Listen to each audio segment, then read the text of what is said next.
The Jason Candle era is underway here in Storrs. I am live on location here with Locked On UConn. We're going to have a full preview of the spring. This is Locked On UConn.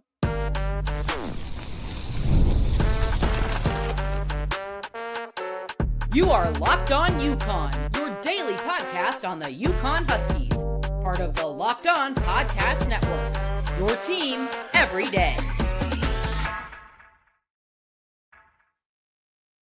Happy Thursday and welcome back to another episode of Locked On UConn. I am Matt Shavisky, a two-time graduate, 10-year credentialed media member and host of the only daily UConn sports podcast, Locked On UConn, part of the Locked On Podcast Network, the number one sports podcast network in the world. Please hit the like and subscribe button, and thank you for making this your first listen each and every single day. On today's show, as mentioned, the Candle era is underway here in Storrs. Spring football media had a chance to check out practice earlier today. We'll talk about that then.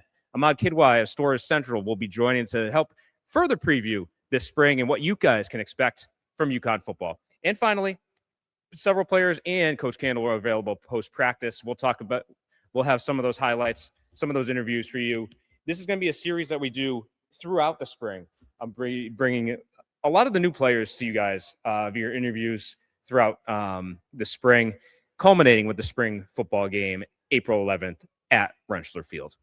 But first, today's episode is brought to you by Mazda. We put the same drive into every detail. Wins define the moment, putting in the work, that defines you. Stay tuned for highlights in this week's Moving the Game Forward. There's more to a Mazda because there's more to you. So, spring football here in Storrs underway. It's basically starting anew. So many new players here in Storrs. We saw Jason Candle and his entire staff out there on the field earlier today on the practice field. Didn't get to see much of action. They're still in shells, no full pads yet. Just running through some drills, running through some sprints, running through some stretching. That's basically all we got to see at practice today. But it's just a first look of how Coach Candle likes to operate during practice, how Coach Candle will handle the team, how Coach Candle is going to evaluate. And it all started earlier this week on Tuesday with their first practice on the 3rd. And now we're starting to get into it. And as pads come on, you're going to see a lot of competition, especially with so many new players this year. Let's start on the offensive side. Obviously, the quarterback battle between Osborne and Merklinger and maybe Tucker McDonald has a say in this. Listen, from my perspective, I think Kalieb Osborne is front and center, the top guy heading in. He knows Coach Candle's offense. He knows what Coach Candle's going to want to run, and he's very familiar and has had a year or two in Coach Candle's system. So he got a lot of experience near the end of last season, started the bowl game against Louisville, his first action against a P4 opponent. And as you watch that game, he got better and better as the game went along. Early on, maybe the game was a little too fast for him against Louisville, but as opposed to some of those teams that he played in the MAC. But as the game went on, you could see him getting more and more comfortable, and the offense was more and more productive in that bowl game for Toledo against Louisville as that game went along. So I'm very excited to see him. He came out of high school out of Michigan, really rivaled Underwood's stats. Bryce Underwood, who's now at Michigan, both played high school ball in the state of Michigan, and their stats were very similar. So just Kalieb Osborne to me, just on film, reminds me of one very big time impact college football player, Vince Young. Now, I'm not saying he's going to be Vince Young, but he's got the traits of a Vince Young in terms of his height, his ability to run the ball, his ability to throw the ball deep as well and push the ball downfield. So I'm very excited to see him and then Jake Merklinger as well, just to see what he can do coming in from Tennessee, transferring in from the SEC, was in a quarterback battle, lost that battle, but is here now at UConn looking to win a starting job. So quarterback competition is going to be front and center here all this spring. And I know Coach Candle and his staff are going to be looking to evaluate as spring ball goes on and to see who's going to lead the team, who's going to be comfortable in this offense. And like I mentioned, Kalieb Osborne has that experience with this offense. So that'll be something that we look at as we move forward. Running backs, brand new.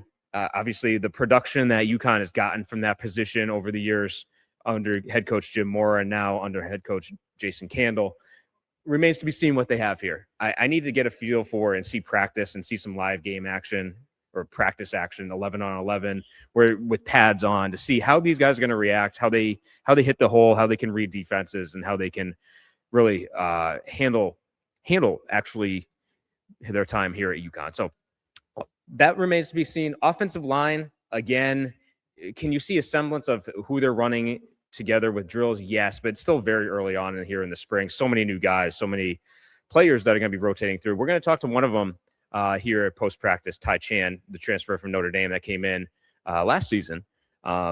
He's probably going to be a key cog on this offensive line, maybe a left tackle as we move forward here in the spring and start to solidify a rotation with that group. So there's so much new here in Storrs. That's the one key thing. It's really a breath of fresh air for this team coming off back-to-back 9-win seasons. How can they build off of the success that they've had the last 2 years and really take this program and keep it where it's at and maybe even build it on to another level, especially with the schedule that's coming up this season? They're going to have to get things together here quickly because right after the first game of the season, you've got a lot of games against key competition like Maryland and North Carolina and Syracuse here at home, and then several other games on the road. That's going to really challenge this team and see how far along are they early on in the season. I know North Carolina's later on in the year with Bill Belichick coming in, but you still have that early season matchups against Maryland and Syracuse and those types of opponents. So this spring is very important because in this era of college football,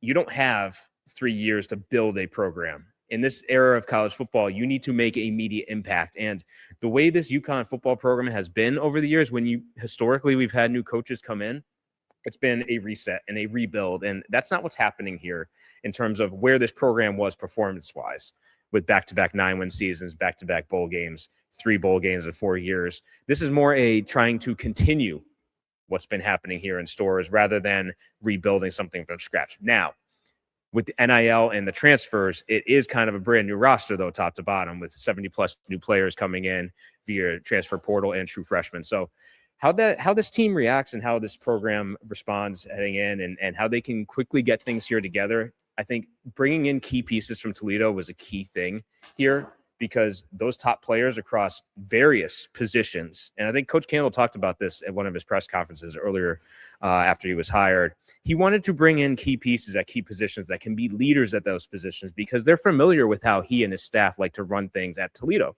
So when you come here to UConn and have some of that familiarity, I think that's very, very important for this program to have some sort of stabilization, some type of leadership that it's going to resonate because it's exactly how Coach Campbell and his staff are going to talk to the players and lead the players. And these top players at these positions, such as a Kalieb, Osborne, and a few others like Willoughby at wide receiver that's coming over as well, they can help lead the rest of these position groups. So that's definitely something we're going to be keeping an eye on this spring.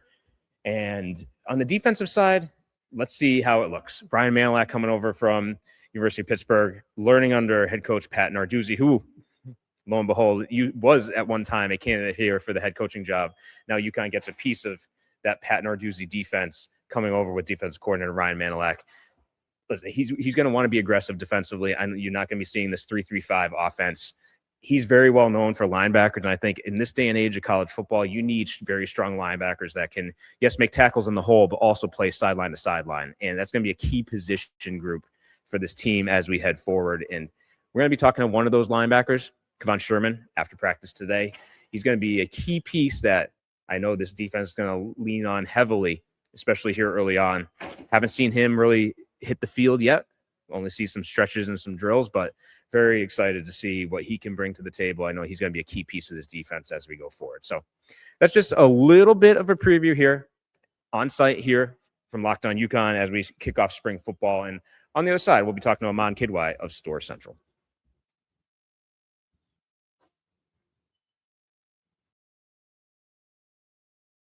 I'm Kalieb Butler, host of Locked On Women's Basketball, and this is Mazda's Women's Basketball Snapshot, celebrating the work no highlight reel can ever capture.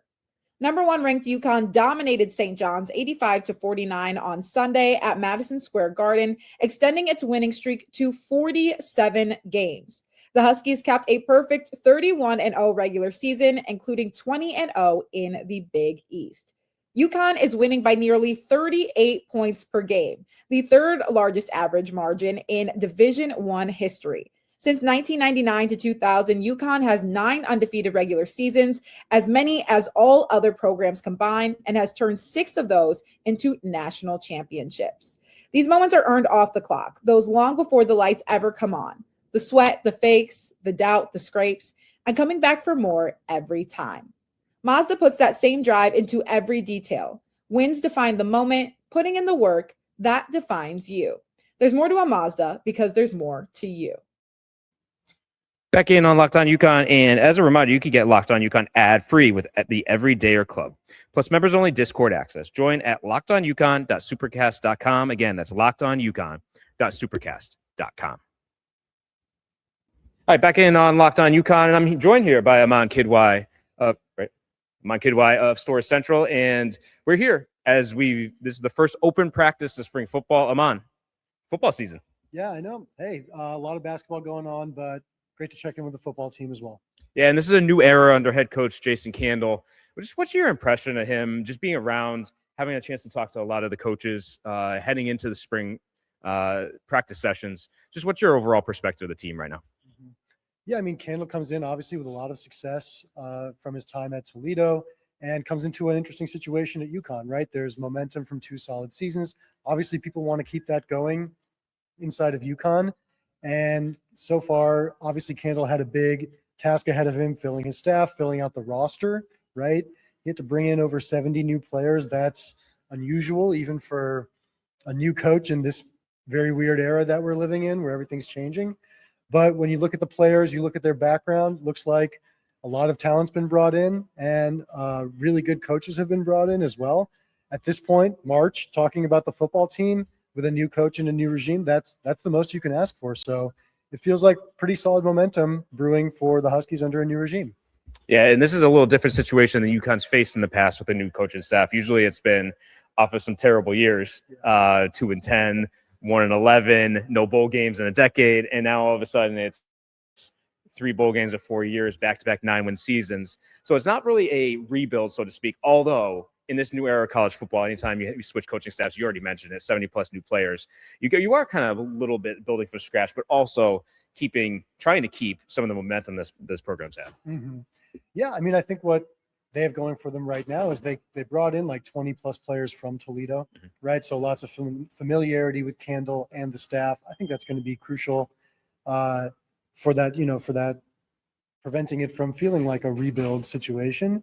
And I think that's kind of the big thing in terms of thinking about what's challenging and what's new is at least everyone else is dealing with this when they have a new coach. And even if you don't have a new coach, you're still dealing with a lot of roster turnover. So it's kind of just the norm all over the place. Even if you keep your coach, you might have 40 players changing on your roster. Yeah, and they've been trying to do a nice job trying to connect with the fan base a bit. I know last week ahead of the St. John's game, they had the event at People's Bank Arena.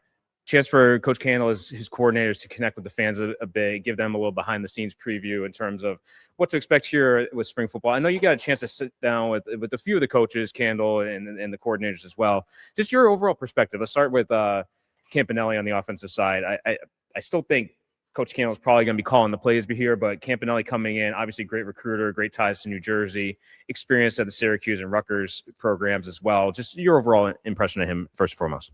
Yeah, absolutely. I mean, I think the first thing I'll tell UConn fans is his favorite pro athlete was Keith Hernandez. So, for the Mets fans in the fan base, a little bit to attach to there. His second choice was Phil Simms. But yeah, he's an ace recruiter, right? He's had a lot of success with quarterbacks. And yeah, it's really interesting. Candle's an offensive guy. Campanelli comes in with an offensive background. He's really going to be running Candle's offense over here. So I think that's kind of an interesting component, right? He inherits or didn't pick at least all of the offensive staff that's around him. But that being said, he's got tremendous roots in New Jersey, where he's from, where he was a longtime high school coach, but also across the Northeast. His brothers played at UMass and Rutgers. He was at Syracuse right before this. So he's really familiar with Northeast football, which is, I think, kind of the institution we're trying to grow here as well broadly. And I think he's going to be huge on recruiting, but he's also had that on-field success. If you look at what he did with quarterbacks at Syracuse, that's pretty good. And I think the other thing I really liked about his background and resume, survived 2 coaching transitions, right? Yeah. So coach gets fired, you get a new coach gets hired, and they still want to keep you on twice. Yep. I think that's an incredibly good sign for just what you bring to the table. Yeah, absolutely agree. And you talked a little about quarterbacks. Let's just talk about that very briefly because we haven't seen them in action yet. So nothing to bring to you guys, the fans. But obviously, I think it's a two-headed race right now with Tucker McDonald, a third quarterback here in the battle as well. Kalieb Osborne coming over from Toledo has that experience and familiarity with Coach Candle's offense. I feel like as we enter into spring, he's probably number one at the moment, but Jake Merklinger probably very close behind him, coming in from Tennessee, SEC transfer, competed for the Tennessee starting job last year and came close second. So he's got a lot of talent there as well, and very young. They can both develop into top-notch players. Just your overall perspective as we start here. I know we're probably not going to see a starter name until late in the summertime, heading into fall, but just your overall perspective in terms of what they brought in from the quarterback spot. Yeah, I mean, nothing that we saw today in practice is going to help us, figure out what's the deal there. But just looking at the guys brought in the background and, just add to that list, Bo Polston, the 3-star QB they got out of the 2026 high school class. Seems good. Seems like a good pickup. And yeah, look, for Kalieb Osborne, Candle liked him before. Why wouldn't he want him on his team right now? Makes a lot of sense. That's good. And yeah, he's got some playing experience. He clearly has the physical attributes. And that's a really impressive and enticing prospect to bring in. And then Merklinger from Tennessee. I mean, at that point with Osborne in there and Polston as well, McDonald confirmed, you're thinking, okay, UConn might be looking for another transfer, someone with more experience. You can't just hand it to Osborne, but I would say Merklinger was definitely a higher pedigree player than I thought they would bring in that kind of role. So yeah, it's going to be an open competition. I think that's what you want, what you can ask for. But of course, it's going to be the concern with Fagnano moving on and anyone else who was depth moving on. So it looks like they rebuilt that room, just like all the other rooms. But of course, the quarterback room really important, looking solid. Yeah, and I failed to mention Bo Polston. He had an offer. I talked to him on the show shortly after his commitment. He had an offer from Georgia, so that's the type of player that he has coming in. So that talent that you had mentioned in terms of what they brought in for that quarterback room. Now, switching gears on to the defensive side of the ball, Ryan Manilak, I know you sat down with him. I think 3-5 is out the window. It seems like just looking at Pitt and how Pat Narduzzi's run his defense over the years, heavy linebacker, heavy pressure, a lot of aggressiveness. Just what was your impression of him as you talked to him? Yeah, I mean, Candle told us this as well, but they didn't really know each other that much. Candle coached against Pitt in a bowl game in 2024, and that's their introduction to each other. And he left so impressed that 2 years later he takes the UConn job and goes, I should look at that linebackers coach at Pitt for my open DC job. And when you look under the hood of Manilak's background, I mean, it's really impressive. He actually has a background with UConn. He played at Cincinnati. He was a walk-on at Cincinnati. He played for Mike D'Antonio and Brian Kelly, so two really good coaching staffs. He then was a graduate assistant for 5 years under D'Antonio at Michigan State, right? So Narduzzi was the defensive coordinator that whole time. He was on the Cincy staff. He was the DC at Michigan State before getting the Pitt job.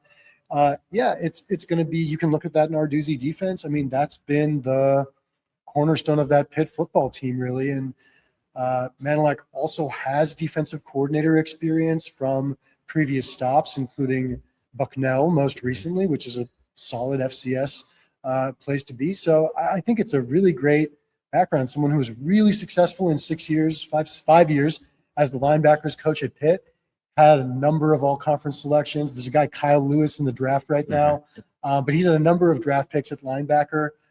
He's one of those guys who when the announcement for his hire was made, you could see the quote tweets from his former players saying, the best I've ever worked with. He was a walk-on. He got a chance in the NFL from being a walk-on in college. That's the kind of guy who you want to be a coach. He's about our age. I don't know how old you are, actually, but he's about my age, and which is, that is what it is for everyone, but slightly younger as it relates to coaches, and really, really willing to get after it. This is going to be his first FBS defensive coordinator gig, and I think he's really chomping at the bit for it. And that's a hunger you want to see on the team too. Yeah. And then finally, we'll get a sense from Coach Candle post-practice in terms of how he thought the first two sessions have gone. But just from your perspective, what do you think the goals are for this new staff as they come in? by the time they wrap up spring ball at Rensselaer Field, I think it's April 11th for the spring game. Just what do you think this coaching staff is trying to accomplish here?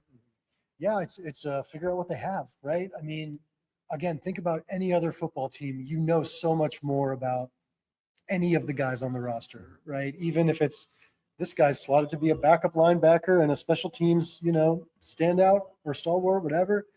You don't even have that, right? So you're figuring out everything for roles. I think it's great that there is a spring game, right? Mm-hmm. Bring the spring game back. That's a great event at Rensselaer Field. The best weather you get in the rent in that time. Yeah, man, they got to figure it out. They have so much to figure out. I think that's going to be the tough part. And then just show something in the spring game, right? We're going to see the quarterbacks live. We're going to want to be a little excited from what we see from those guys, the skill players, and we'll see some live football. So I think it's really prep for that like it's a game and make sure they don't lose any momentum from that opportunity in front of the fans. All right, well, Aman, I appreciate you jumping in here for a couple of minutes to help preview UConn football here in the spring. And on the other side, we'll be hearing from head coach Jason Candle and some of the players from post-practice earlier today. Thank you. The biggest stretch of the college basketball season is almost here. Buzzer beaters, bracket busters, and those unforgettable moments that everyone's talking about the next day. Being there live for something like that, that's bucket list stuff. The hard part is always actually getting tickets. Long queues, prices jumping around, and surprise fees at checkout. The Game Time app gives fans the advantage with constant innovation. It's how you unlock amazing tickets and experiences in just a few taps. It's incredibly simple to use. The Game Time guarantee means 100% legitimate tickets delivered on time at the best price. And here's the best part. Fees are included in the price you see. What you see is what you pay, period. Seat View feature is a game changer. You can see a panoramic view from your exact seat before you buy. Zone deals let you pick the section and save even more while Game Time selects the seats. No stress, no guesswork, just a smooth experience from start to finish. That's exactly what you want during the busiest part of the season. Take the guesswork out of buying college basketball tickets with Game Time. Download the Game Time app, create an account, and use code LOCKEDON for $20 off your first purchase. Terms apply. Again, create an account and redeem code LOCKEDON for $20 off.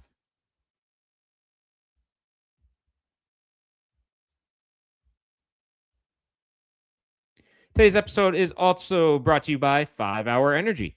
Welcome to the 5 Hour Energy Flavor Draft. With 18 different flavors to choose from, including new options like Confetti Craze, Fruity Rainbow, or Cotton Candy, there's something for everyone.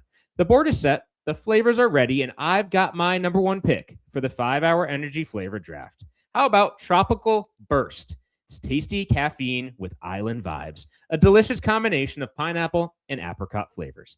It's juicy, fruit-forward tropical profile, sweet with a light tang, smooth, rounded flavor, bright and sunny taste impression, and an island-style fruit punch vibe. Let's be honest, this has been a long winter here in Connecticut. Why not get a taste of the tropics with 5 Hour Energy's Tropical Burst, giving you an extra push during the long work week grind? 5 Hour Energy shots give you a boost with 0 sugar. Find your new favorite flavor of 5 Hour Energy shots available online at 5hourenergy.com or Amazon. Again, find your new favorite flavor of 5 Hour Energy shots available online at 5hourenergy.com or Amazon.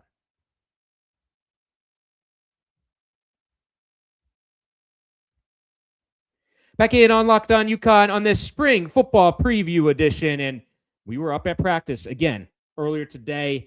We're going to walk through some of the conversations we had up there, beginning with linebacker. Because I think, listen, on the defensive side of the football, in this defensive scheme, we talked a little about it with Aman Kidwai. We talked about it in the first segment as well. In this defensive scheme, no longer 3-5, goodbye. Thank you, never again. But in this scheme, linebacker is so key. Manilak at Pitt. Obviously, an aggressive defense under Pat Narduzzi.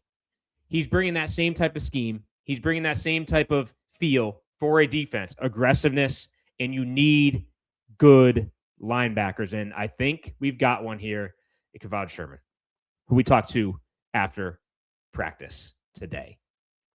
Now, there's going to be a learning curve because anytime you bring in, listen, we talked about it with Aman just now, 70 plus new players. On the defensive side of the ball, you're talking about a brand new defensive scheme.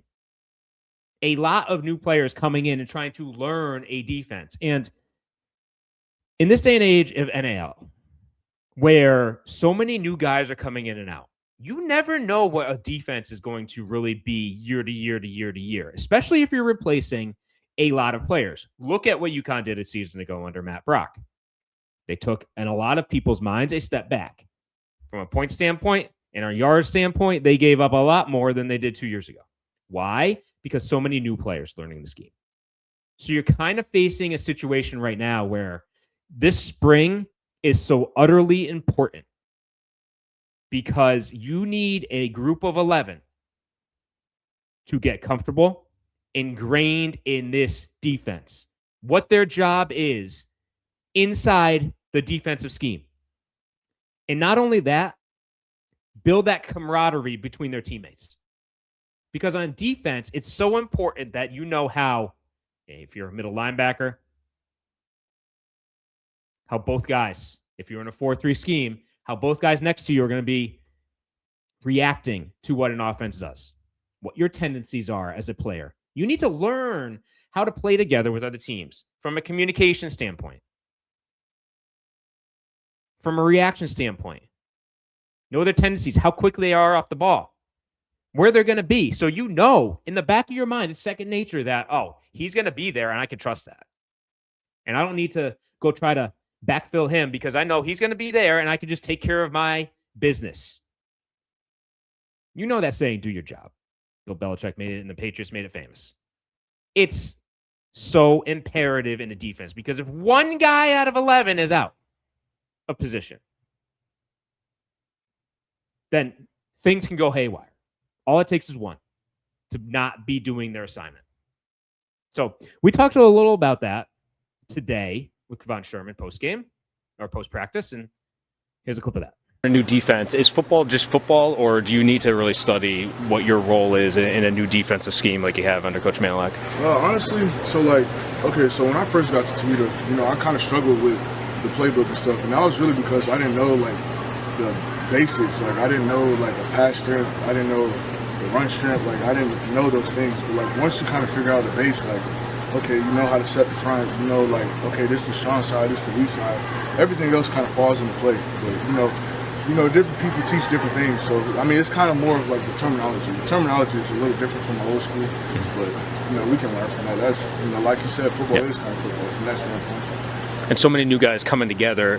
How long does it usually take to get comfortable playing off of new players that you haven't historically played with on the defensive side of the ball? Dude, honestly, I feel like that stuff is I feel like that goes on as the season goes on, and from the time now to fall camp. I feel like you're only going to be as good as you are as your connection off the field. If you're not with your teammates off the field, talking about football off the field, I honestly feel like you're not going to have that bond, on the field. You really got to know who you're playing with. You got to know where your teammates come from. So in case you got to get on them, you know how to get on them, or just in case you need to push them, you know how to push them without setting off the wrong button. You just got to know your players and know the people you're around. So this spring is absolutely critical, as you could hear. This time together, this time to build and gain experience, even if it's only in practice, it's so paramount. Now, when you switch gears to season, there's only so much you could do in practice, as we all know. When you get into season time, that's when you really know, because the game speeds up. It's against live bullets, real competition, and that's when we're really going to know here. We're going to be, from here on out, when we see practice, we're going to get a sense and a feel of style of play, capability, talent level, etc. You're going to get a feel for that, you guys, the fans, as well, during the spring game, back April 11th. But we really are not going to fully understand what we've got until they go up against real-life competition. Live competition, full pads. And that's going to be absolutely paramount. And I think your linebacker, Von Sherman, is going to play a huge role in that. I think the expectations are there that he's going to be a key piece to this defense. I think it's why he was first up here in the post-practice interviews today. And I think as we go forward, it's certainly going to be a key priority for this team. As we move forward here, we're going to hear from many more players. We talked to a number, Shamar Porter, Matt Hoffman, Willoughby, new wide receiver coming over as well. as well as Ty Chan, offensive lineman, and Coach Candle. Now, I'm still getting back up to speed. I think I had some issues with my camera during Coach Candle's post-practice press conference. We're going to see if we can dig that up out of my camera. But I wanted to get this video out. So we will come back and certainly have more football here in the next day or so and recap further what we saw, some of the further interviews that we saw, and start to highlight some of the key pieces of this team going forward. Because, listen, with a lot of turnover, we don't know a lot about this team. You guys, the fans, don't know a lot about this team. And that's part of my role here, to try to bring you inside of the program and start to get you guys familiar with some of the key pieces that you're going to see here on the field come this fall. Also, we had a chance, impromptu, we got David Benedict walked in. We got a chance to sit down and have a one-on-one conversation with him. You guys are going to see that in its entirety tomorrow morning. That will be in our next episode of Locked On UConn. That will be our first segment because, listen, David Benedict is putting together an athletic department across the board that, listen, with the amount of resources that UConn has and the very large 8-ball that UConn is behind and the performance that UConn is doing, it's absolutely spectacular. So we talked with David Benedict about football. Of course, it was the start of spring football. But we also talked about both basketball programs, the hockey programs, as well as the entire athletic department. Because, listen, what the job he's done has been absolutely spectacular. So thanks for tuning in to today's podcast of Locked On UConn. Make sure you subscribe and follow Locked On UConn on social media so you get all the latest episodes. If you never miss an episode, the Everydayer Club is built for you. Get Locked On UConn ad-free, plus members-only Discord access and more. Head to lockedonucon.supercast.com to join the club. Again, lockedonucon.supercast.com to join the club. Football's back. Spring football. We're about to get into, we are in March. It's March Madness. This is the time of year to stay tuned to Locked On UConn. We will have you fully covered from here on out. And we will talk to you a bit later. See ya!